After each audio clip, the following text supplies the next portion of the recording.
Snowfilled morning. I'd like to call this meeting to order. The Thursday, November the 14th, our General and Finance Committee meeting.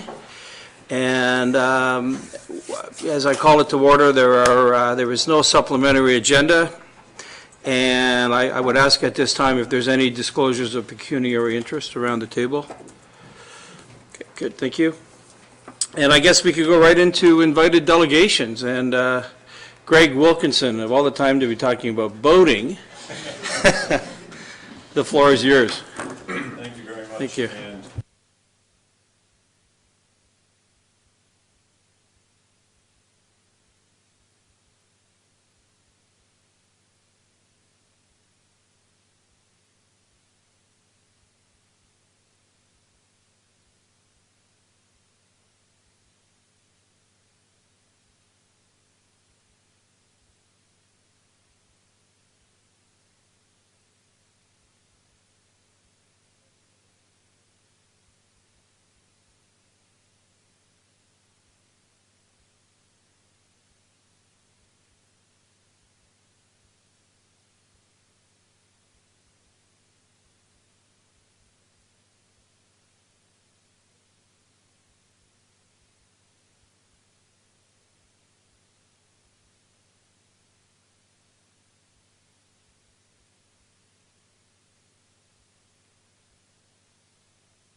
questions that anyone has? Yeah, thank you, and I certainly would ask the committee if there's any thoughts, observations. Councillor Kelly? Thank you. Through you. First of all, terrific work, but I'm curious to know on your Mirror Lake experiment, I think you called it, Yes. if you're working with signage and buoys, you must be working with the federal government, is that correct? And how have you gotten their attention? Because I think we've struggled to get them to work with us. So early days, and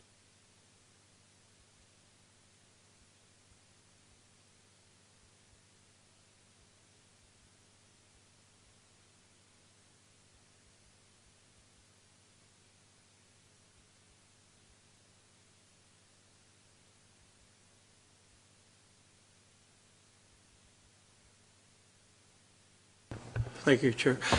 Sorry, Mayor? Thank you. Thanks, Rick. Through the chair, I guess, what exactly are you doing on Mirror Lake? well, the first thing is it was identified as a hotspot, as an area of significant concern. For us, that means that it's interesting, but we need some data. So we did a survey. We took the foundation of the survey that we had done broadly across the region, targeted it there, and heard what the specific concerns are. Now we're designing what those experiments will be next year, and the things that we heard from the community were we need more or different buoys, we need different signage, we need interventions at either end.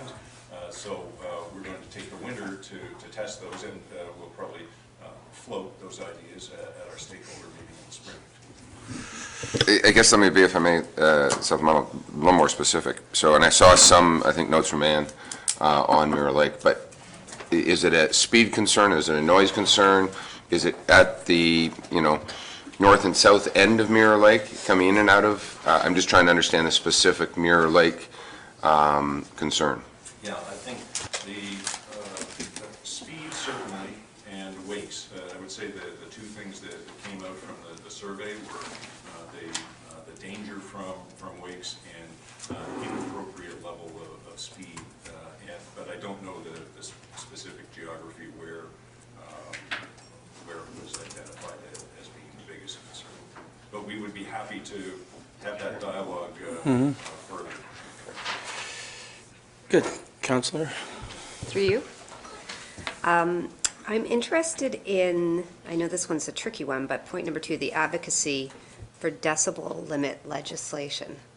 My memory from the stakeholder meeting, this was a big point of conversation, and it was at that point I appreciated how difficult it really is.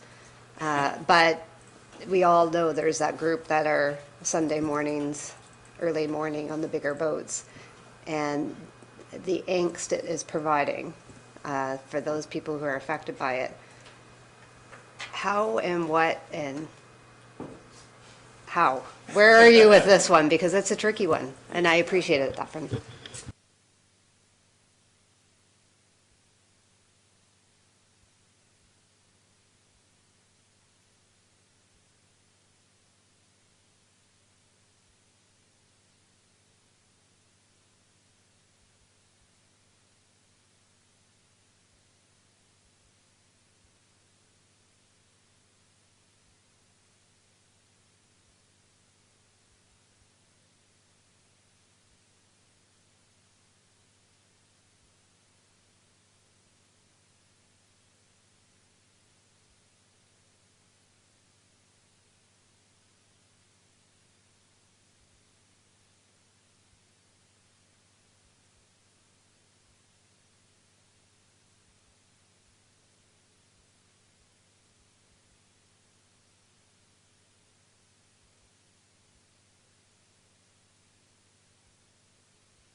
Good, thank you.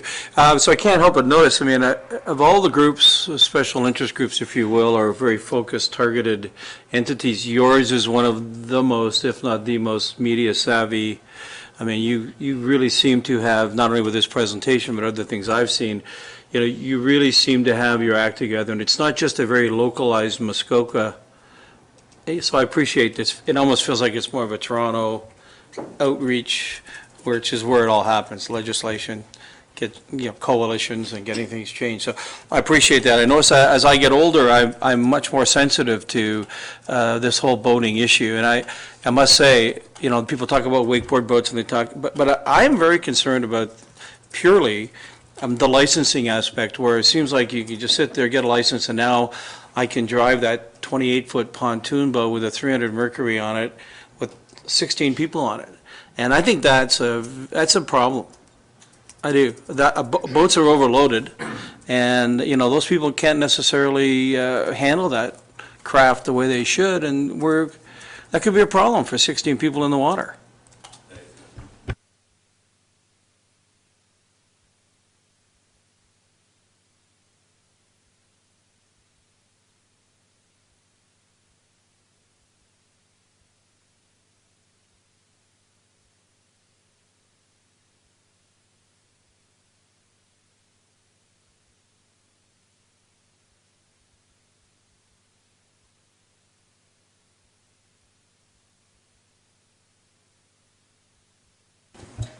Good. Mayor?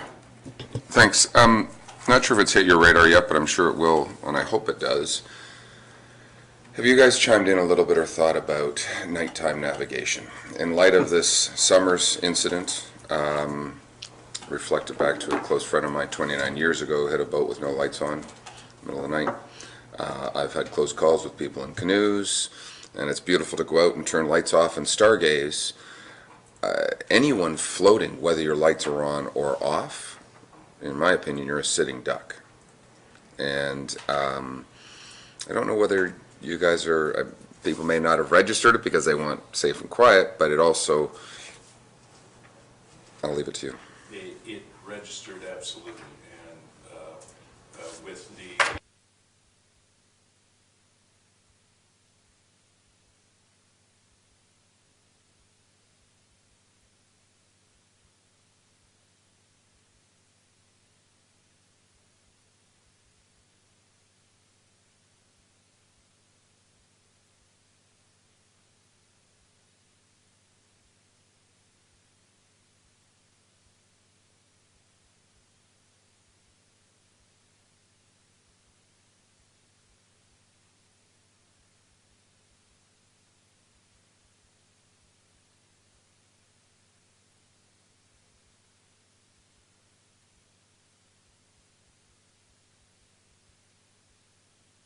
Councilor Kelly?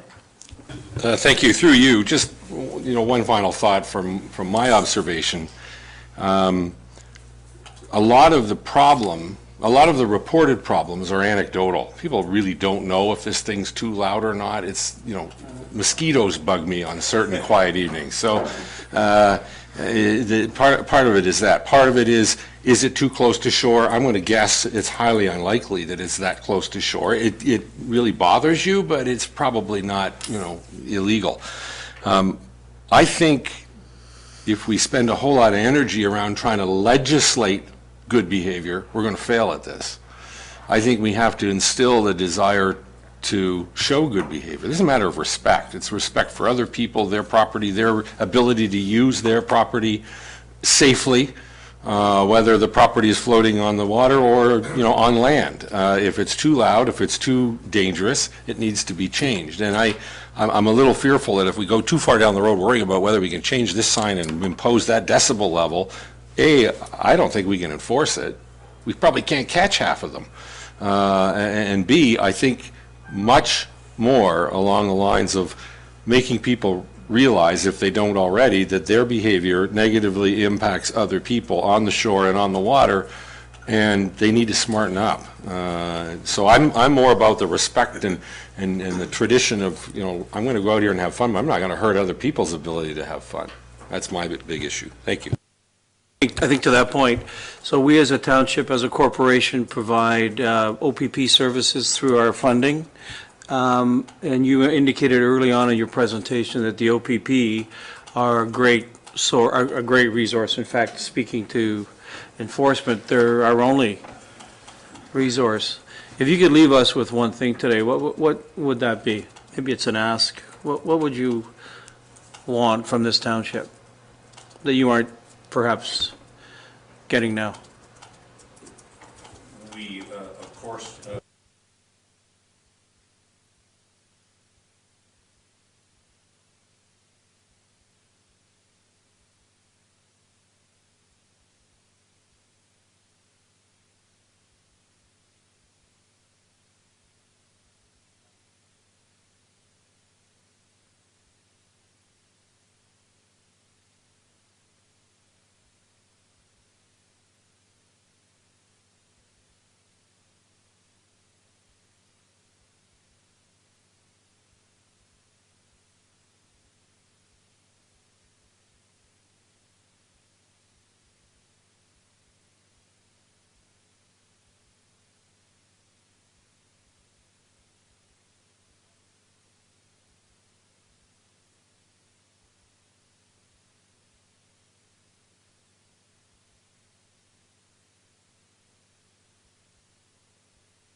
Councilor Edwards has perhaps a question. I have two. Two questions. First of all, I see your Premier Platinum and Gold. What are the cost of each one? Can you tell me that? I can't.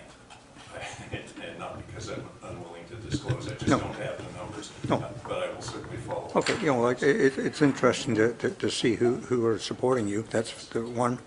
And secondly, recreational carrying capacity. What are your thoughts on that? Like, it's obvious it's a safety issue.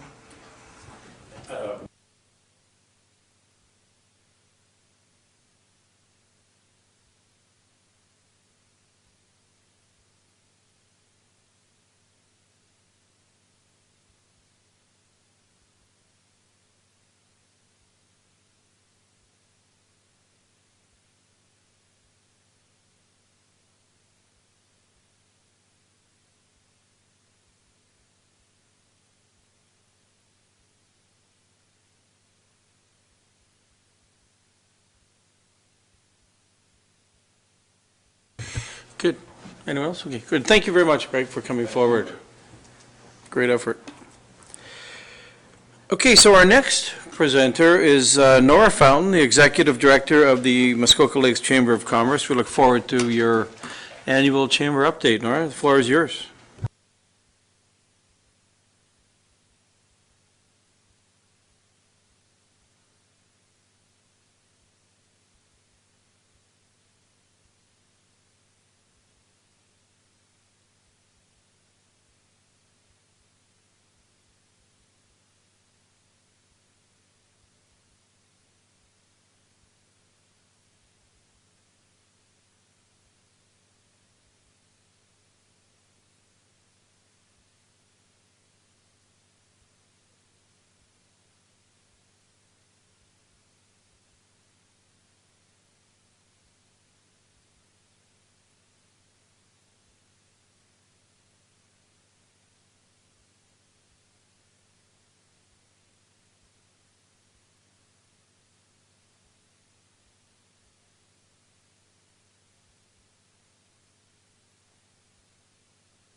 There, sorry, now I'll be way too loud.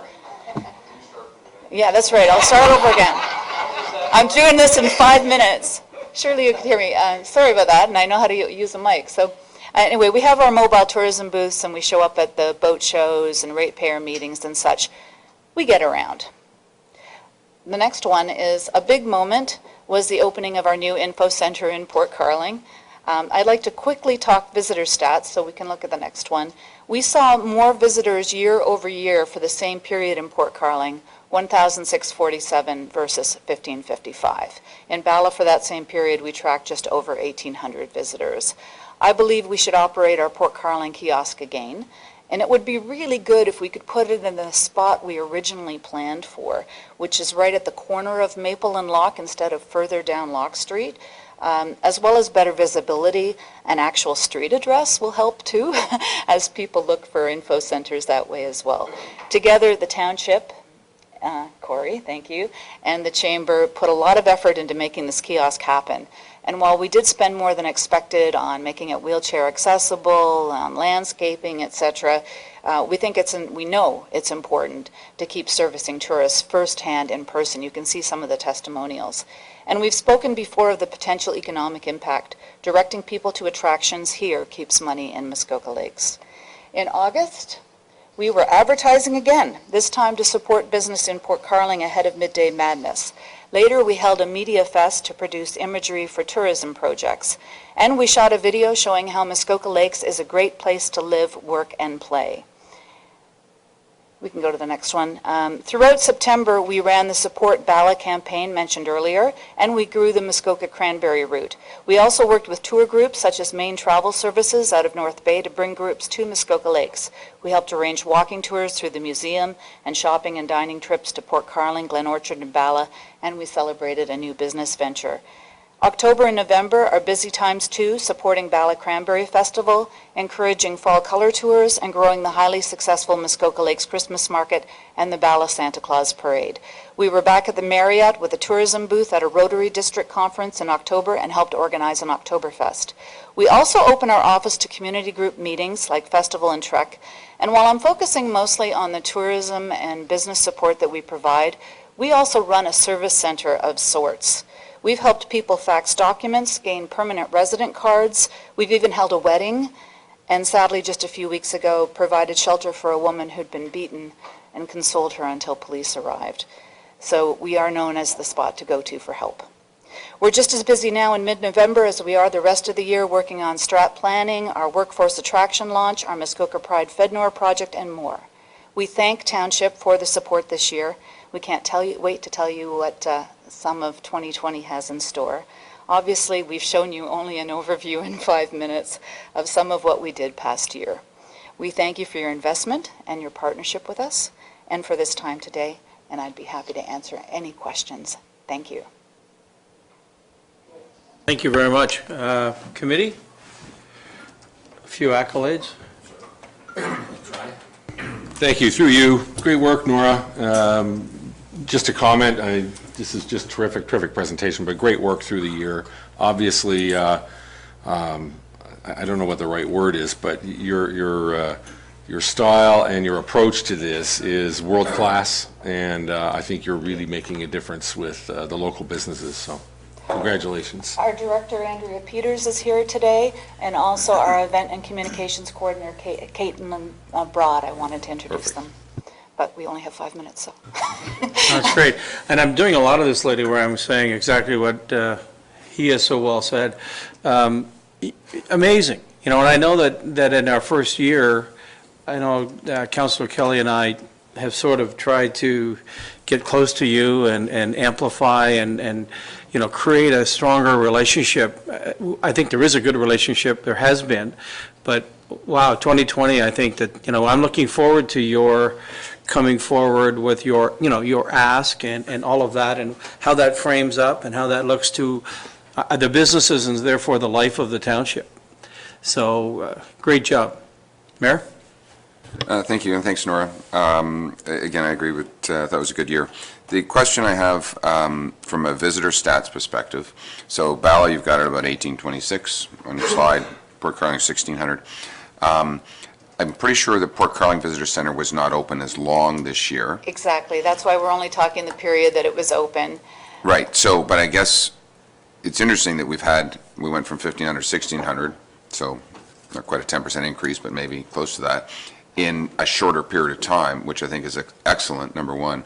Where were Bala in 2018? Our Bala numbers were actually a little bit lower this year. It was an unusual year for tourists. We had more people coming in for services and to use our Wi-Fi and do business in our office than we had tourists as in previous. Like we're still at about 2,600 from May 1st right through, but those numbers are a little bit down. They're a little bit off. Not extremely, but enough that it kind of surprised me. And then it was interesting to see that in Port Carling for the shorter period of time I didn't expect to have actually more. So we were pleased about that. In September, we saw a lot of tourists in Bala again. Shows you the power of Lululemon. Counselor? It's okay. Good. Thank you, through you. Echoing all the comments, we've had the chance to work a little bit together on the Economic Development Committee, and I really do appreciate how much work goes into all of the execution, the day-to-day, that you're quickly illustrating here. I would also concur with your comments on the Port Carling kiosk. There was a number of times, and I guess I'll step back and say I'm not even remembering exactly what the hours of operation were from this summer, but I would agree about the visibility. Had I not even been looking for it, I'm not sure I would have stumbled across it, one, and two, just it wasn't always open, or there weren't supplies that were available. And I think this was just learning as we went through it, but I fully support initiatives by the Chamber to try and maybe extend hours for next year, now that we've got the hiccup of building it, and trying to promote it a little bit more. We actually track our visitor stats very carefully, and we can see when opening times are, and so we got that kind of down to a pretty good science with previous attempts in different areas. So we're open 10 to 5 through July and August, and 10 to 4 on the off-season weekends. Thank you. Councillor Edwards? Well, again, thank you for all your hard work.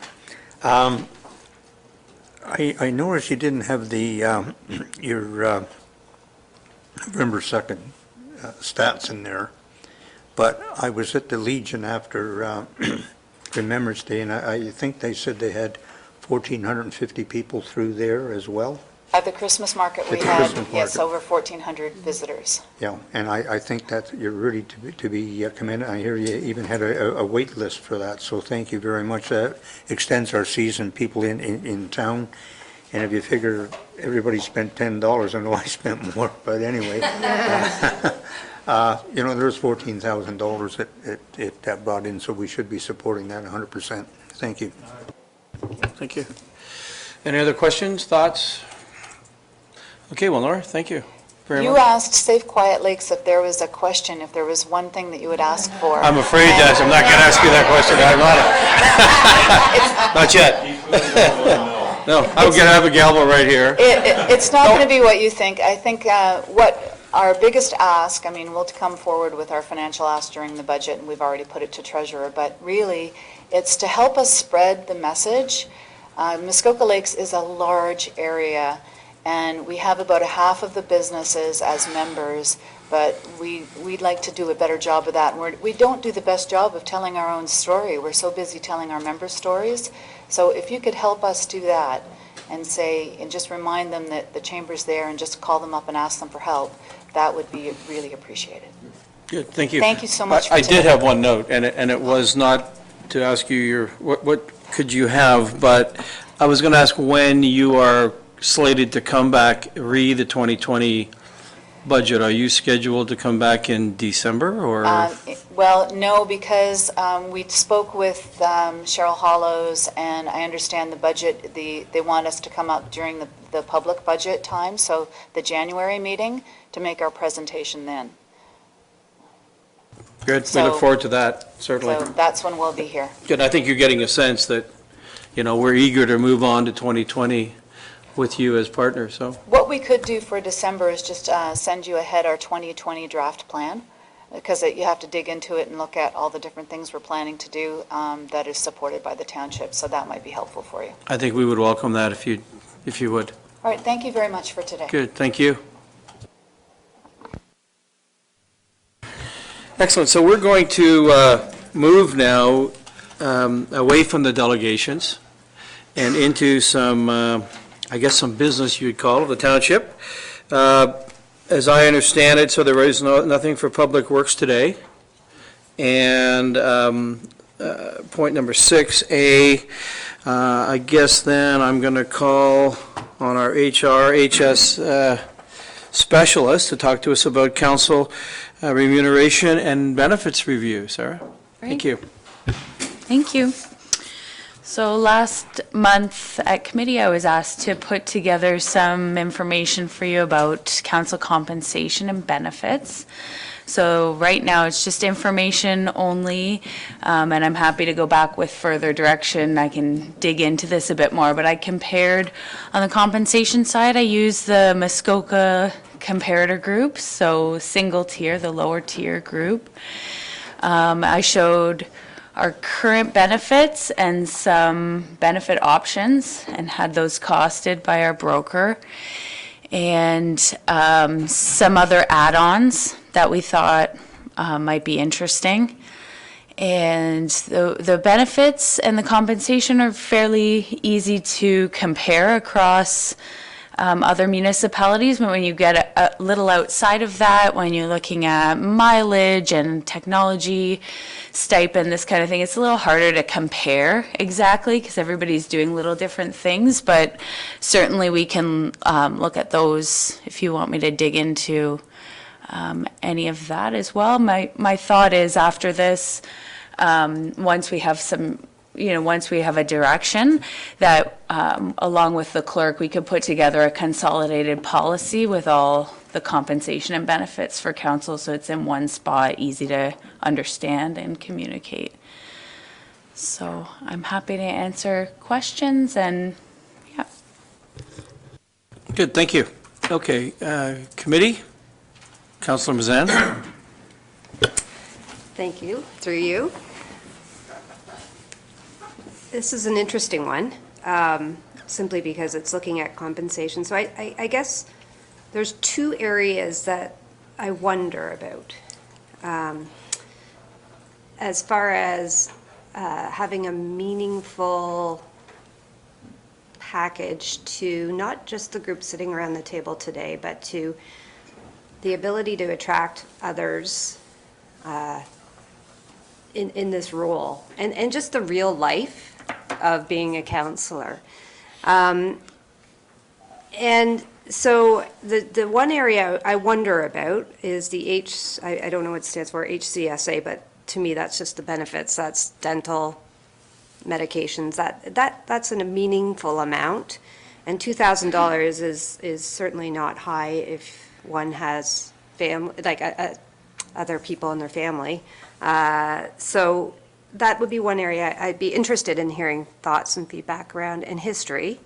I'm newer to this, so, but I do wonder about that one. And then the other portion, which Sarah, you just brought up, that I have heard, and I think there was lots of changes that were made to comp before, but the real life experience of doing this job in a rural setting as it relates to mileage. And I think it's just being honest about it, and it's not a matter of, if you're driving from one end of our ward to the other, it's meaningful money that then is actually coming out of somebody's pocket. So I just think to me, it's not, I'm not having the answer, more so that I'm looking to engage the conversation and say what is the appropriate package so that future counselors, whether it's us or future counselors, are not paying out of their own pocket in order to provide a service within this role. So I look to those who've been sitting around here a little bit longer than I am. It's clearly a bit of an awkward one, but I'd love to have this conversation. Mayor? Thank you. happy to chime in, and I think you're right. I mean, some people, as you sit on hall boards and you drive for yourself to Hecla on a regular basis and back and forth, it is significant where someone who lives in Bala and basically can walk to the community center doesn't equate. Or Torrance is a little further. But, We're walking. right. Yeah. He wants mileage, steps to the office. Honestly, it's always Hecla. It's always Hecla. So I fully agree with that, and I guess I'll look to either Sarah or the clerk. And that is, right now, if a counselor is to drive, I believe we can expense mileage to those, can we not? Not at all? No. Then we need to change that. I would vote to change that. I wasn't going to chime in, Chair, but you can expense that through your tax return. Because we are independent, and we have office expenses that we can claim because we don't have an office here. So I'm keeping track of all of my extra mileage, and I will be putting that on my tax return. So there is a way to be compensated for it. I don't know whether it's the ideal, but certainly you can be compensated for it. Let me come back again. I think there is an opportunity for us, and I don't think it's wrong for our taxpayers to suggest for us to go do a job beyond our $22,000 salary to be compensated for excess driving. Built into there is meetings here, but there are at times additional meetings that you're required to be at. Volunteer that I want to go to a meeting? No, that's your choice. But when you're asked to go somewhere, I think it is appropriate to be able to submit that mileage, and I know we do at the district. Clerk has a thought on that. Well, currently, members of council are paid to attend meetings that they're required to attend here at the office. And then I was just trying to find the policy and bring it up. And then, as far as the mayor is allowed to submit for mileage to attend various meetings that are required as the representative of the township on council. And then if the mayor delegates somebody to represent, then they would be able to claim or put the mileage in. Of course, council members are allowed to submit mileage for conferences and et cetera. So I'm just trying to find the policy here. Well, the clerk does that. Is there an appetite around this table to perhaps suggest to council next month to have a look at this, or would it be through Sarah to, well, I guess it would be to go to council, wouldn't it? Because it's a yes, no, I suppose, or consideration of the application of mileage in certain situations. Councilor Edwards? Yeah, it makes it very, very difficult because Cheryl can probably tell us, but when they took the 1/3 tax off, we did get a raise to help. I think it was about what, $1,500 or $1,600, I think, Cheryl, something like that. I don't know the specifics, but the bylaw was amended To do to, that, so we did yes, get. accommodate that. I find it very, very hard because I get invited to a lot of different things, but am I going as a counselor, or am I actually going as a member of the community? And that, because I do go to a lot of things and it's in that. I think Councillor Bridgman had a thing you can claim it on your taxes and that, so, it's almost like double dipping and that, so I do have concerns about that, like if, I think the mayor's in the Santa Claus parade, he might get mileage to that. If I go to the Santa Claus parade, I'm just going as a citizen, not as a counselor, or, other things, if I go to, potlucks and that, so it's very, very slippery slope and that, so. Okay, the CAO has a comment. Thanks, Mr. Chair. So the sense that I'm hearing around the table is that you'd like Sarah to do a little bit more investigation into various mileage policies that, or approaches that other municipalities Yes. are using. I'm not sure if the clerk wants a resolution with respect to that direction, or if that's nodding of heads, that she's comfortable with, And/or If it's a consensus. if that could be one of a few other, is that the only thing we're going to be talking about in terms of compensation? I just brought the policy up on the screen so you Yeah, can it's up see on the it. screen, right there. In English. Sums up with our projected. Well, I can read it. I can read it. So the Township Council provides mileage expenses for the mayor and Township Council when traveling within the township on approved township business. So approved township business includes return trip mileage from the member's residence to the township office for attendance at regular and special meetings of Township Council, Committee of Adjustment, and standing committees of which the claimant is a voting member. And return trip mileage from the member's residence to the site of an official function or business meeting requiring the mayor or mayor's designate to attend, representing the township. So that's for other functions, and that would be the mayor or his designate.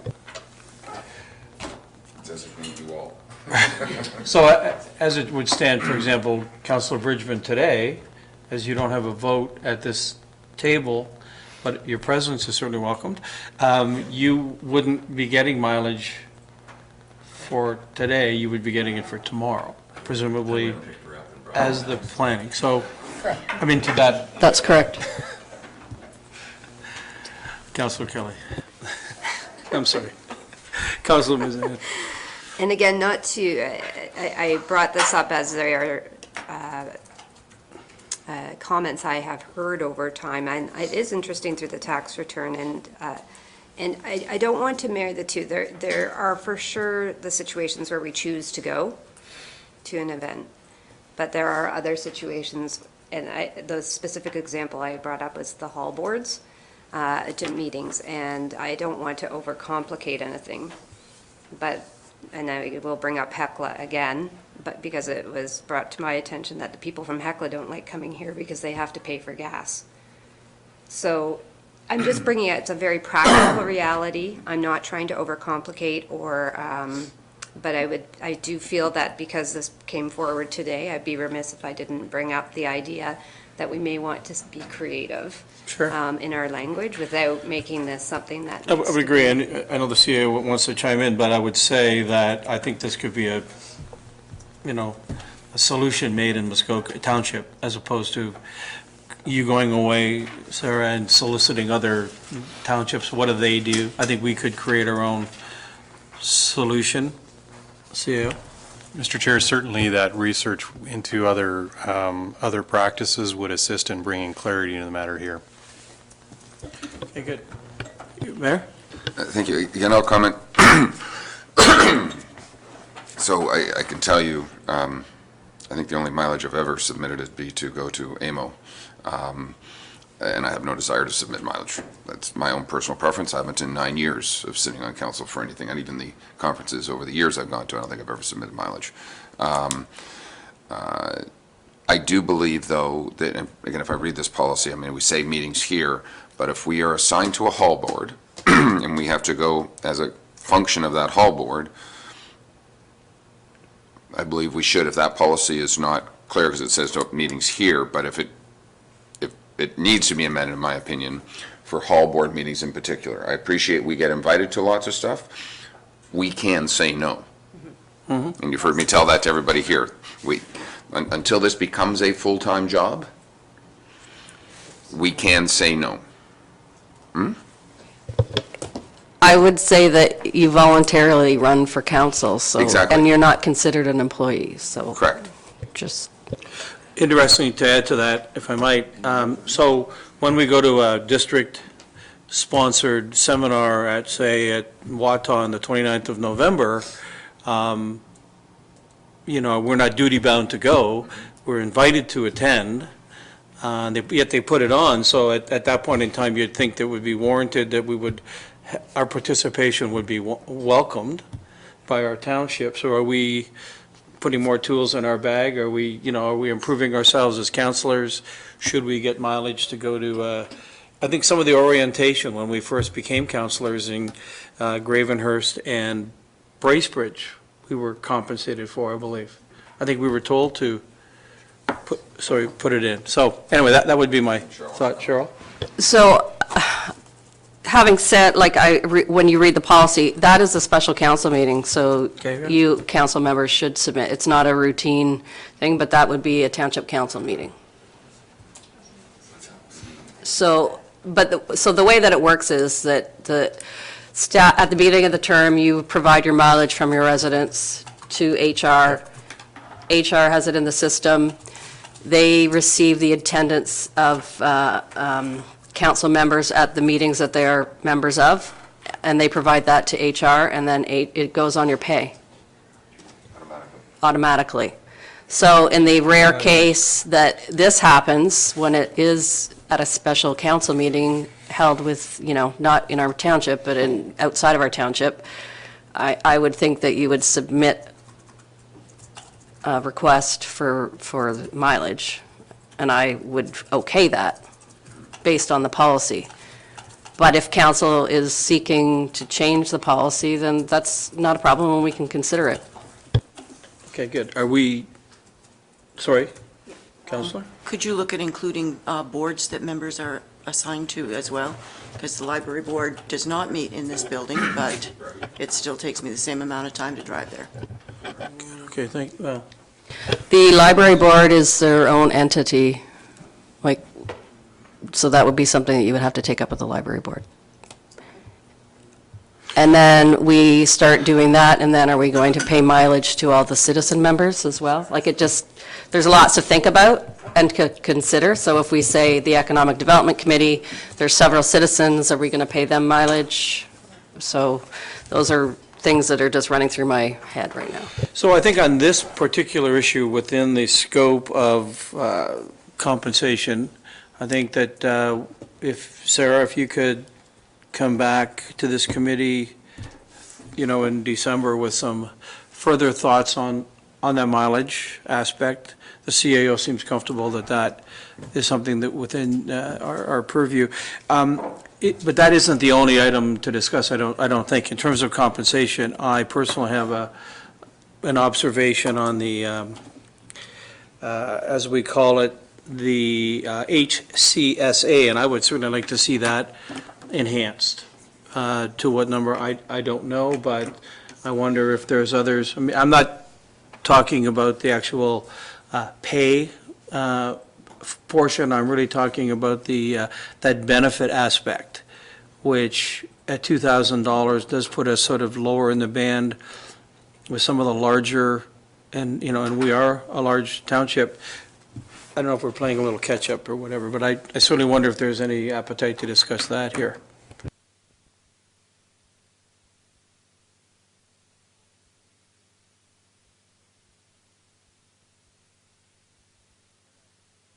Of how that policy works. I think I'm discussing the idea that should that be increased from 2,000 to 3,000? Should it be increased from whatever? I'm not contemplating any increase in salary whatsoever, but I certainly think that is something we should look at personally. Thank you. Through you, I must admit, I'm a little bit confused about this issue, only because I assume we're looking at this for subsequent council terms. Because if we aren't, then I'm confused about how this council isn't automatically unable to pass any resolution, because we're all in a conflict, aren't we? No? There's an exception in the Conflict of Interest Act that Oh, allows good. for you to vote on your own remuneration, Thank you. because then nothing. Bring it on. Yeah. Okay, thank you. That's good, thanks. There's that legal hat. Thank you.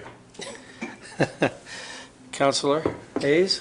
Yes, I would support looking into the amount for the HCSA, because I know for people with families, and the rest of us are seniors, well, some of us are seniors, it is a little bit more expensive.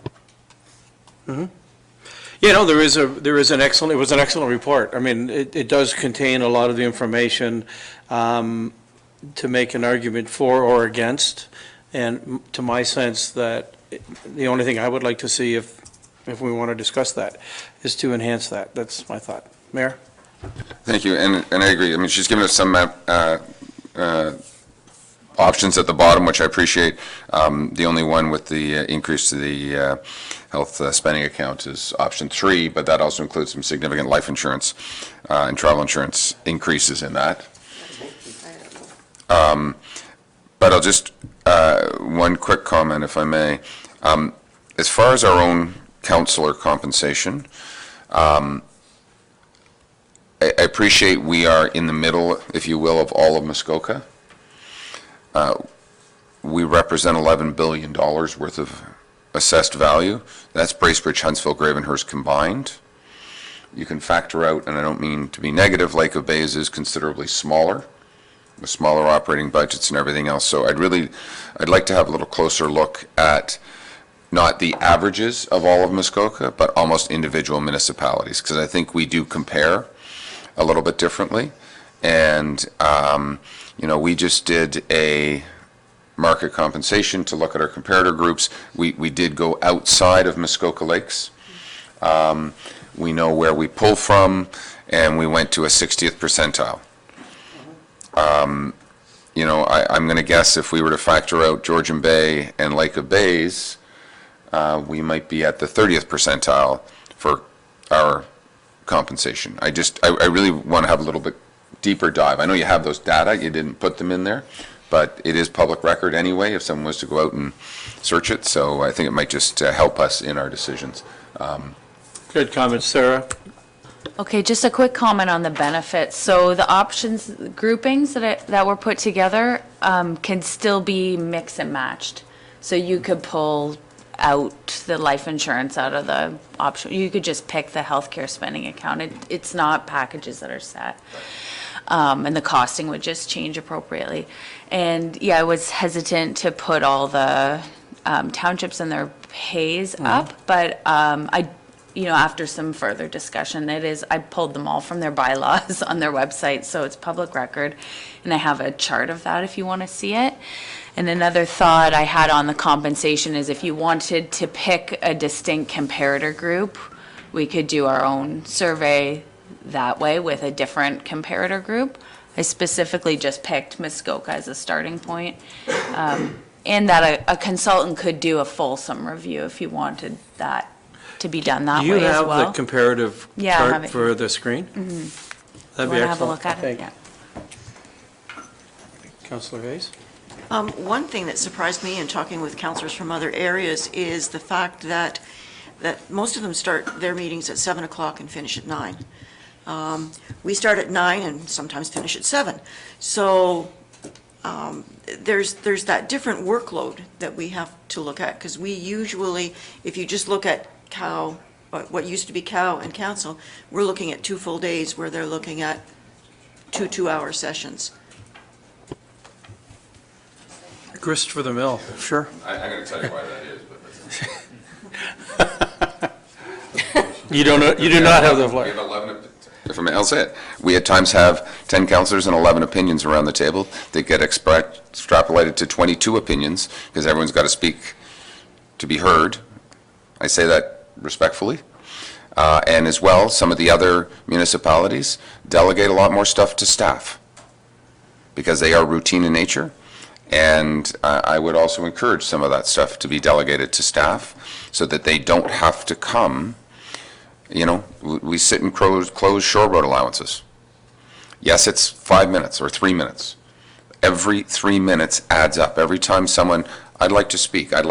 You heard me yesterday cut a councillor off saying, and he realized afterwards, I can ask them individually. I don't need to ask it in this forum. And I encourage everyone around this table to think that way as we move forward. Does that satisfy your comment? Good, thank you. Councillor Edwards? As far as the benefit package, looking at the HCSA at $4,000, I think that would be good. I think the life insurance could stay as the same as option 1, 50,000, 50,000, because there are some people that can't collect it here. So I think the other option would be to go to the 4,000 for for your, actually, health and that. And I think I don't think we have to hire a consultant to find out what we have to do as far as pay. I think what we should be doing is looking at other municipalities that are, they're like municipalities. I'm not talking Georgian Bay. What I'm talking about is the same tax base and that $11 billion and everything else like that. So that, you can't compare Lake of Bays, you can't compare Georgian Bay and that. Okay. Bracebridge and that, but there are other, like, and that municipalities in the province that if you just look them up on the website, you can pick them Okay, up. good. Mayor? So if I can, just quickly, and I don't know exactly where we got this data. I saw a report from Huntsville, because they were talking about replacing their mayor, and that report showed mayor's salary at $49,000. So I'm not sure where those differences come from. I flagged that, and I can tell you right now, Bracebridge is more than 37. So I'm pretty sure. Maybe some of these are numbers before the market compensation and of adding a third of tax-free, I don't know. So I just Good, want okay, to thank figure you. that out. I just want to say, too, that if you will come back to us to this committee in December, that you have a very clear understanding of what it is otherwise you can come back with a myriad of options, and what I'm hearing is we've distilled a lot of these options down to perhaps 3 salient points, and certainly a discussion on, parameters around mileage, the HCSA, and perhaps there's only, Remuneration. sorry? Remuneration. Well, and salary, Remuneration. which is the big 3, I suppose. So just what I'm not sure if you've gone there yet, but in terms of a comparator group, do you want a smaller group or just want this again updated? Just reach out to them. I'll have more time to connect with them. That'd be good. Yeah. Okay. Sorry, so both? CAO? Mr. Chair, and so I'm also, with respect to the compensation, what I'm hearing you also say is that you want to go a little further afield to like municipalities outside of Muskoka. Excellent. Clerk? I was just going to say, I don't know what municipalities the recent review was and what municipalities were included in that, so would that be fair to say, to use the same comparators?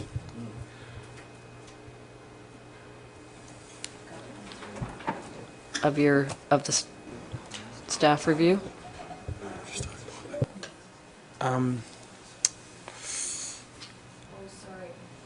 Well, it would seem, are we not talking perhaps Huntsville, Bracebridge?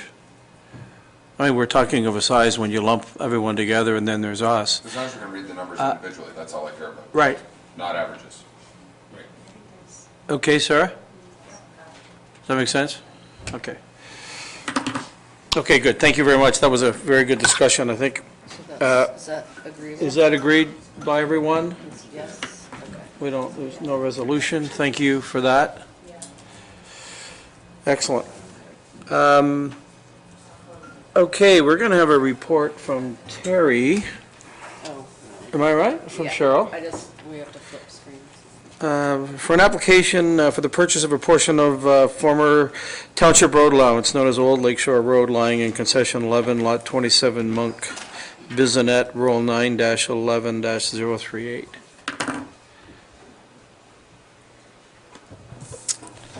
Thank you, Chair. The application before you today is to purchase a portion of unused Township Road Allowance that was once used before District Road 118 was relocated to where it currently exists. The septic system building inspector and development services coordinator were consulted on the situation here as they are looking for a larger area to situate a septic bed. And purchasing this additional land would be a more appropriate location for that. They had advised that the soil is very poor in this area, so if the septic system could be moved further away from the lake, it would be very beneficial. There's also constraints to the size and shape of the property. The land will be sold as per our policy of 70 cents a square foot, and consideration will go to the roads reserve, and staff are recommending approval for this application. If you have any questions, I can answer them for you. Thank you. Council? Committee? Any thoughts, observations? Okay, good. Then I'm going to go right ahead and read a resolution moved by Councillor Hayes, seconded by Councillor Kelly. Be it resolved that the General Finance Committee recommend to Township Council that tentative approval to be given to the application submitted by Margaret and Christopher BISSONETTE, Roll 9-11-038, for the purchase of a portion of former Township Road Allowance known as Old Lakeshore Road, lying in Concession 11, Lot 27, Monck, subject to the conditions of Township Policy C-LS-08 and the staff report dated November 14th, 2019. So all those in favor? Carried. Thank you. Good. Okay, so I think next we're going to hear from Fire Chief Ryan Morrell. Do I have to acknowledge that? The minutes of the library meeting? No, sorry. I thought last time we did that. I'm sorry. She's right here. Sorry, so let's roll that back just a bit. So we have in front of us on the agenda the Tuesday, September 17th, minutes of the regular meeting of the Township of Muskoka Lakes Public Library Board. Are there any thoughts on that? Any questions or comments? No? Okay, one. So we'll accept them as presented. And now I'll call on our Fire Chief Ryan Morrell for a report. It's an informational report on the emergency management, specifically flood emergency recommendations update. So the floor is yours. Thank you. Through you, Chair. This report represents some information for Council. This is an update on the review of the recommendations that were contained in the original after-action report from the emergency that took place here in April of this year. This updates Council on how the recommendations are progressing. I would turn to the chart. The chart is probably the most impactful part of the report and probably the most informational for Council. I would draw Council's attention to point, as you read the statuses down the right-hand column, you'll see that a lot of the recommendations have been completed. And for Council's attention, a lot of these have been completed in our procedural guidelines, which we attach as appendices within the emergency plan. Those are available if Council would like to see those at any time. As you see, some items are slated as due. That was my own way of saying this item is still to be completed. You've got a couple items there due Q4 process, which is training, which we will have in December. That will be an opportunity for our team to update on our training and actually roll out exactly how the roles work. In Q4 as well, in our people area, there will be a new emergency plan appendix to be created to include an internal control group member as a volunteer coordinator. This will help alleviate the trouble that we had about how do we manage young volunteers that are coming to us and how we manage all our volunteers. Also, the power dam presence, this hopefully will be alleviated in December when the power dam comes to Council. We'll be having a sit down with them and getting more contact information and having a wholesome conversation around that. I can say just this morning, OPG contacted me because they had an emergency procedure, so we exchanged information at that time. In the services area, due in Q2 of 2020, training is being created by the OFM for swiftwater rescue. So this is delayed training that they actually have been working on for 2 years for the fire department. Right now, they're, due to some issues that they had, there was actually firefighters that had perished involving training in swiftwater rescue, so there's a thorough review on the NFPA 1006 guideline. That's the best practice that we operate under. It does exist right now. We are sending 2 of our leadership staff through to that training for next year, and as they come back, we will then hire a company, and that's actually the crux of the argument for the OFM. Third-party trainers were going around Ontario, and you can look it up yourselves. They were not endorsed by the OFM, and they, by accident, the same trainer had actually led to 2 deaths in the province of Ontario. So that's where water ice rescue had taken a little bit of a back step. But that will be alleviated next year. Also in the people process, with the high school students, we talked about a volunteer coordinator. Q1, sandbagging, I've had some good conversations with our Public Works Director around this piece. We're going to draw up a guideline so that we can get sandbags to be bagged a little faster. Q1 also, we will also look at how we evaluate the water levels and whether we should be involved whatsoever. So through conversations with the MNRF, it's great that we were going out with rulers and checking the water, but their measurements and their meters will be checked at a better regularity, and we will get some insights on how to read that data. Also in Q2, the District of Muskoka is looking at evaluating, instead, this should not say 211 here, it should say 511, which is a very similar service. So I guess the District of Muskoka is looking at moving towards 511 as their call system of choice for 24-hour information through a phone service.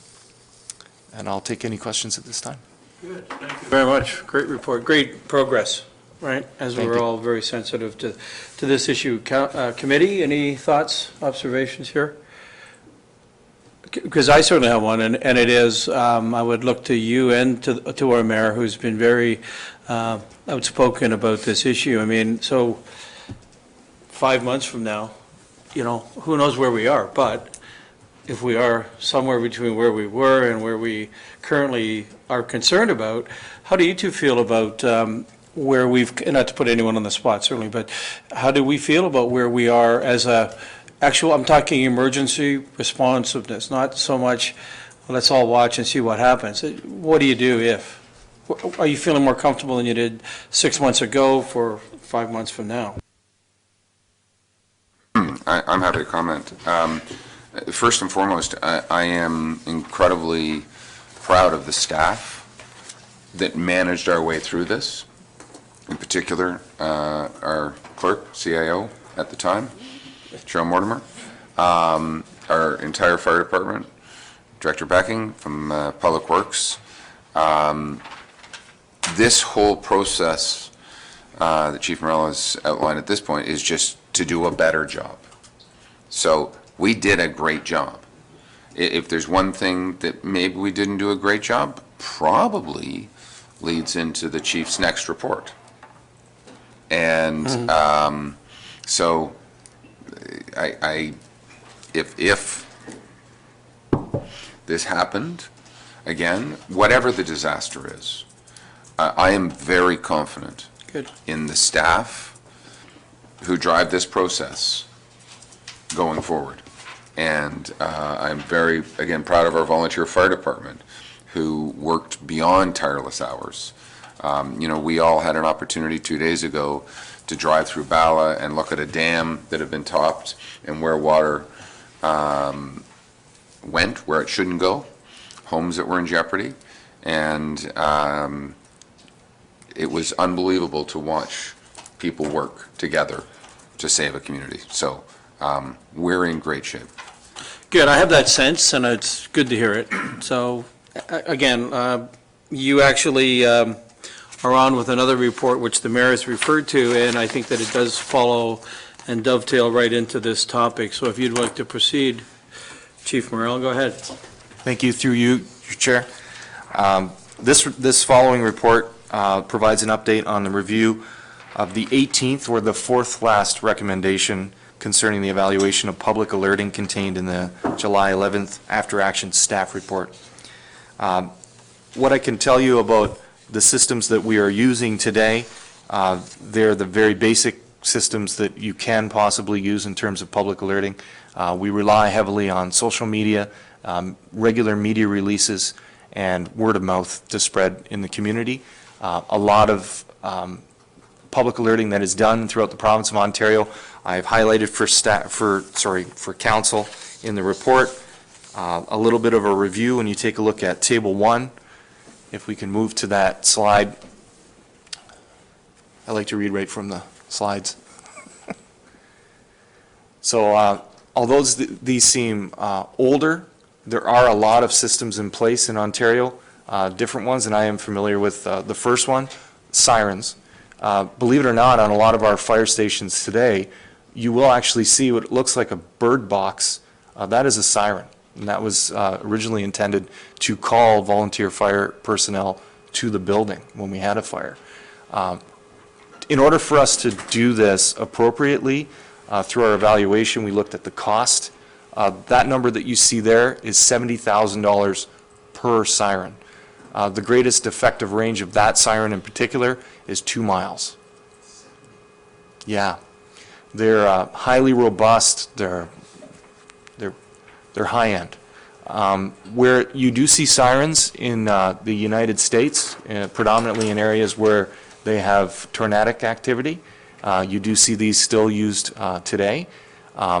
You can get a deal, but I can't see that number moving very far off that needle on the per amount. Your effective range, like I said, is around 2 miles. So due to that, we would not recommend to council that that's an opportunity for our 795 square kilometer township. This could be prohibitively expensive.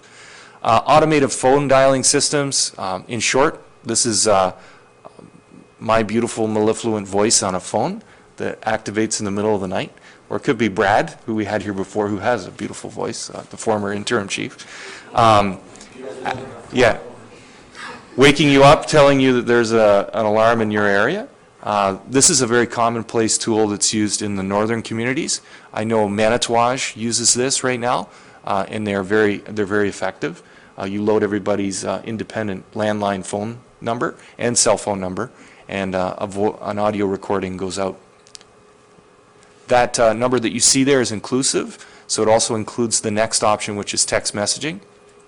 The same all-in-one app covers that. That's why you see that same price more times as you go down the chart here. I'm just going to quickly explain what each one is. Media is basically paying your local media in order to get your messaging out.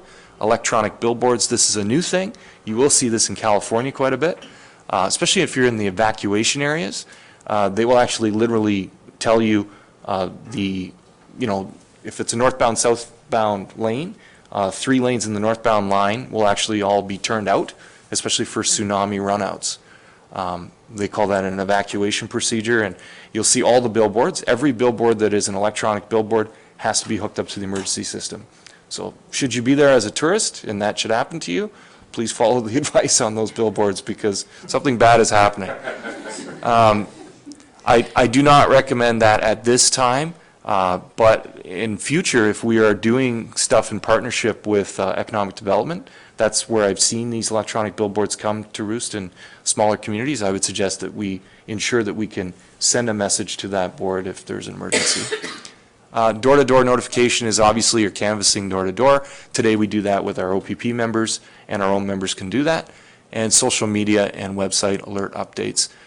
This can happen through an all-in-one application, and then the all-in-one communication platform, which is becoming more routine.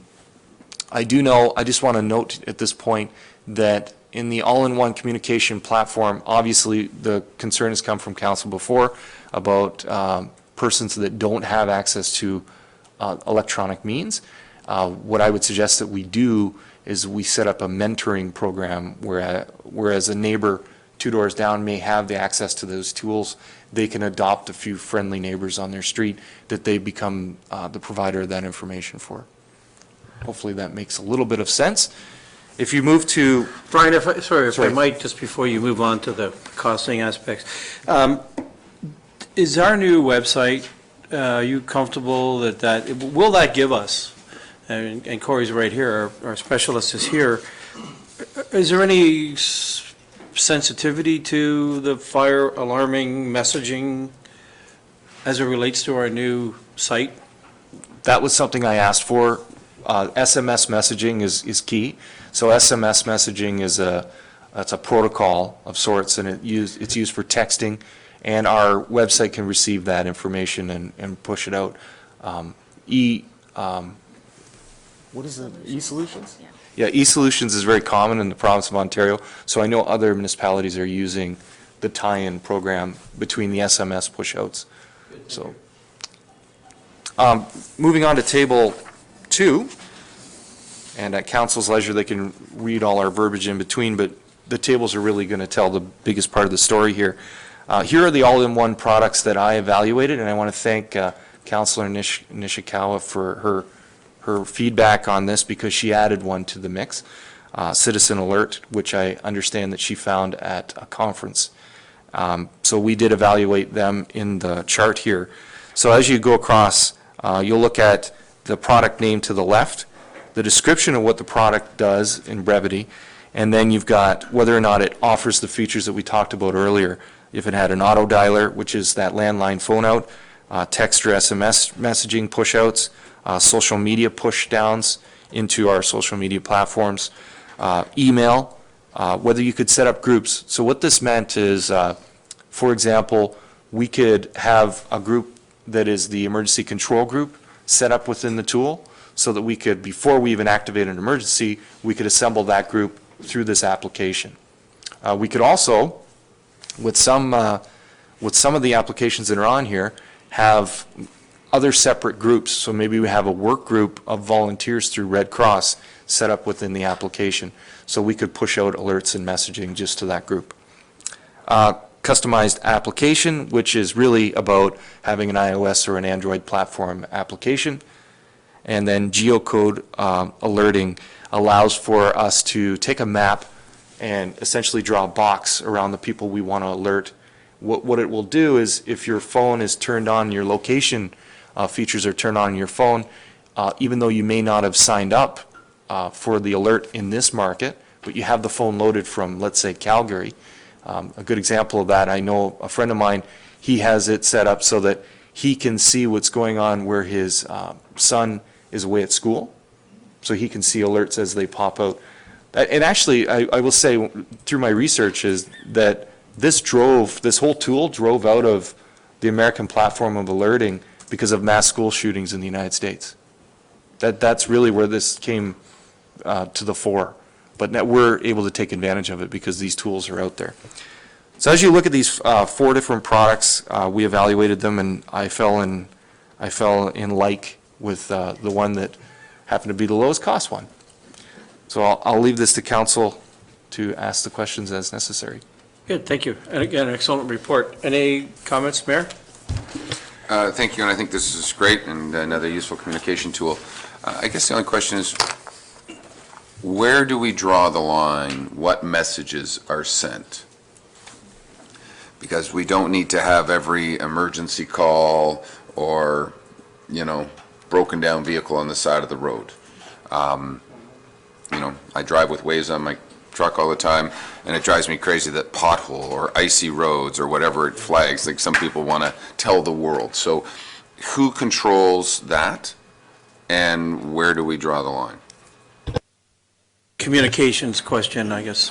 Yeah, Brian? through you, Chair. Currently, right now, we would manage that through the emergency management portfolio, which is my portfolio. I'm the Community Emergency Management Coordinator.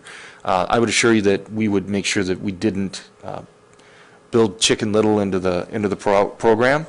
I'm not about over alerting people, so that would be something that we would tightly control. When the emergency control group assembles, a lot of people are not aware of this, but should it have to assemble, the actual person that's in charge of the group, once you've made a declaration, Your Worship, is the CIO. He's the chair. So as luck would have it, he works for you. So I think he would be hesitant about over-alerting the public. So I think the only alerts that you would ever see from us would be test alerts when required, with lots of notice built into the public, and then actual emergencies as they occur. So just a supplemental, so your point being, when the emergency control group would assemble, would be theoretically the only event. So in the last year, that's our flood. Right. Thank you. Correct, yeah. Good. And just to be clear, do we need some parameters around that, or are you comfortable? Are we comfortable that, in fact, we have sort of set up the framework? When does it happen? Like, I guess it's by degree. How large is the emergency, is it not? Through you, your chair, what has happened in the past, in the previous municipality that I worked in, the only two people that could assemble the emergency control group, actually three people, because one's staring at me intently right now, are the Public Works Director, the police, the head of police for whatever organization is policing your community, and the fire chief. Typically, those are the biggest emergencies that you would have occur. We would write an appendice around that to make sure that that's well-defined for everybody involved. Okay, good. So CAO and then Councillor Kelly. Thanks, Mr. Chair. Ryan, further to Ryan's comments, and I think he addressed it in his last point, I think that there would need to be some kind of parameters identified in policy as to when this tool would be used. I think he's alluded to the fact it would be during testing, and I also think I heard him say it would be in advance of a declared emergency, or during a declared emergency. Thank you. Councillor Kelly?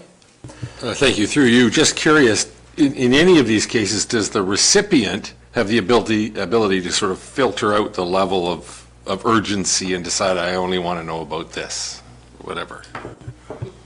That's a great question. So some of the tools that you have before you, in particular, Citizen Alert, and I believe Voyant Alert also, yes, Voyant Alert does also offer extra features. So if you were, for example, and I know our new website does this as well, if you were interested in garbage collection or when the library board was meeting, you could turn on those notifications or turn them off. Likewise, you could also turn off all of the alert functions. The only thing that you cannot turn off is once you've downloaded the application, it will push through and activate through your phone when it's an emergency. So I am sensitive to the fact that what your worship is saying, through you, Chair, about the issues that are happening today in the province of Ontario.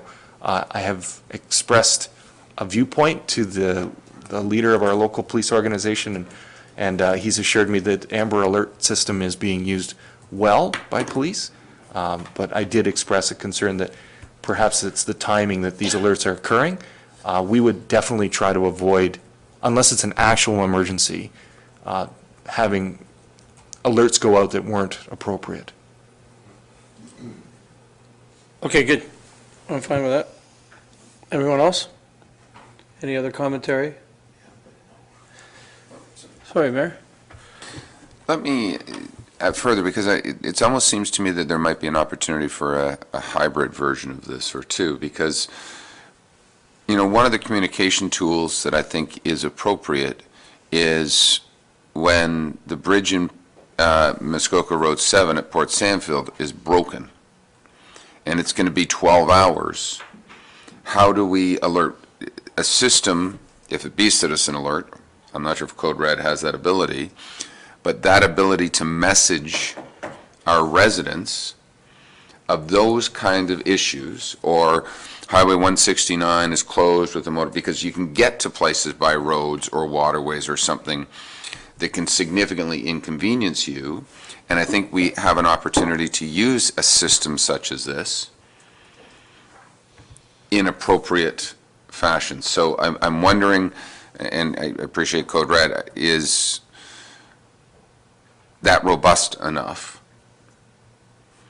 What I agree with is the ability to filter out, I want major road closures. Yes, I want to be alerted to those. I want to know special event, whatever's going on, or something, weather alerts, and the ability to potentially communicate more for those who want increased communication. So I'm following your recommendation, and again, what I see Code Red extremely beneficial for is true emergencies, flood, fire, where we had Huckleberry Rock a number of years ago, where people potentially could be evacuated, and we need to get the word out beyond ASAP. I think there's a greater opportunity, and I just want to make sure we're not selling ourselves short in that. Would you like to speak to that? Through you, Chair, I would. So a couple things. One, we didn't include in the report, and this is an omission, and I apologize due to the timeliness of submitting the report. There was a discussion between myself as the CEMC for the municipality and the CEMC of the district to find the information about 511, about why the district is going towards that. So they are currently moving towards a 511 contract. The second thing that the district is doing is they are evaluating an all-in-one application as well. We're not quite sure when they're going to settle on what they're going to come up with, so that is why this is before you, recognizing the urgency of the floods and trying to have something prepared for the next set of floods. When you evaluate the tools before you right here, I am not sure if Code Red does exactly what you suggest. It was the bare bones minimum of what does. I can put an inquiry into them.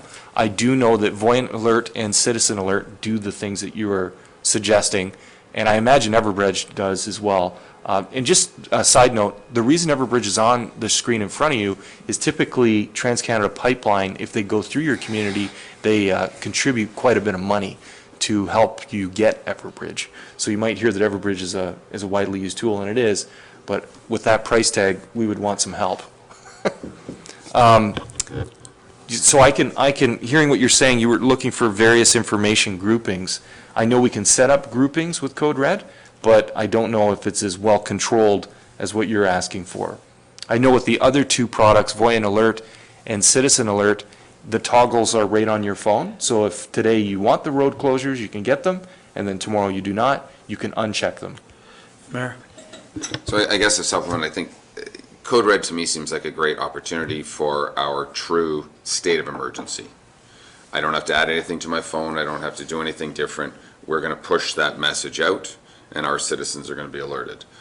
The Citizen Alert application is something more for those, I'd like this alert on my phone. I'm going to download the app. I'm going to customize the information that I want to see. And maybe they're in tandem. I have to say, at $8,000 a year or $9,000 a year combined, if we are truly enhancing our communication, and maybe Citizen Alert or Code Red, ends up in the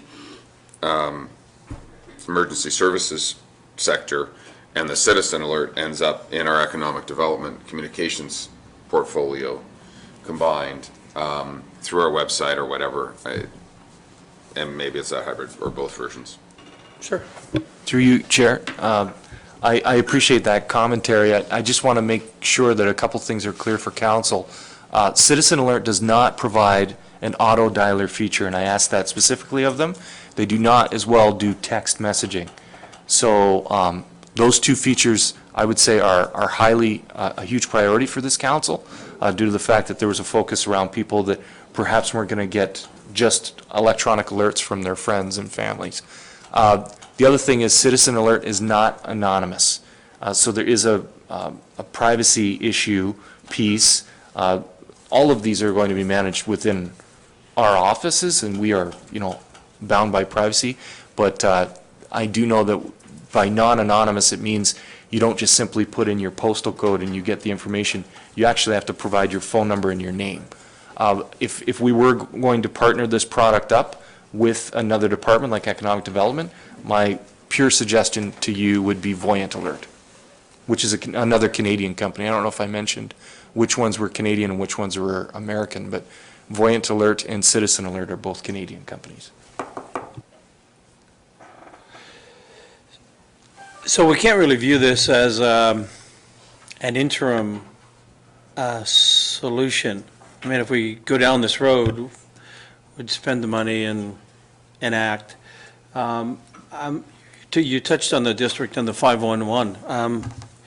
Are we well advised to be separate from, say, the district and/or other townships, and everybody's got their own alarm system? I mean, it does worry me that we're not, at least it doesn't worry me. It concerns me at the very least that there's a disconnect. Is there a disconnect? And Councillor Kelly, go ahead. Thank you, through you. Thank you, through you. Just to follow on that, the other issue I have is the more you get these kinds of alerts, the less likely you are to take them seriously. They just become background noise. And so, you got to be careful you're not duplicating an existing service or duplicating an existing sound, for instance. That alert from Amber Alert is etched in your brain, and in my case, it shaves about 3 years off your life every time you hear it because it's so striking. So you got to be careful how you move this ahead. If everybody just thought they'd fire an alert every time something was going on, we'd turn our devices off and they wouldn't be effective. Well, people turn their phones off at night because of Amber Alert. I happen to know that. I mean, it happens. So, through you, that feature, that product, and that is the Canadian-wide alert system. So that will continue to be on your phone no matter what. Yeah. So that will always be there, and Fair enough. that I think that sound effect is exclusive to them. Just to speak to that piece briefly, Okay. in terms of what you're suggesting, Chair, about the district and how they're progressing. I felt that it was more appropriate to bring this report to you earlier, before the district had made a choice. The district is evaluating an application, and we are sensitive to the fact that we may be choosing something that would be different from what the district, but we are not hearing from the district that it is something that they're going to share amongst the whole group. I will say 2 of these companies have mentioned to me that there is a discount if the adjacent community next to you uses their product. Okay, Hopefully good. that helps. Councillor Edwards? Well, thank you for the information. You've done an excellent job. And that through the chair, the only thing I have, if we were to sign up with Code Red now, is there like a term, like you have to sign up for a year or 2 years, or? Through the chair? This fee that is representative on the right side is an annual fee. So you would pay, I think it's $400 for a setup fee,